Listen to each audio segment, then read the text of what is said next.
Hi guys, welcome back to our YouTube channel. So in this video I'm gonna be show you how to fix Meta AI not showing on WhatsApp. So yeah guys, so let's get started today's video. So first of all, if you wanna fix this problem, the Meta AI not showing on WhatsApp, so you need to check your WhatsApp updated or not.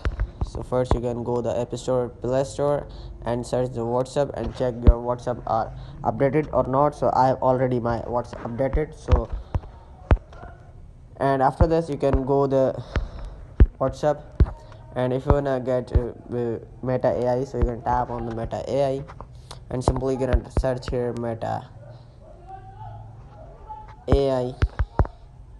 After that you can go the search and simply gonna tap on the first and tap on again continue, and you can see this is my Meta AI on my WhatsApp is my get back after this problem, so it will be fixed. So yeah guys, if this video was helpful for you, please leave a like, comment, subscribe to our YouTube channel for more amazing content and update like this. I'll see you guys in the next video. Bye.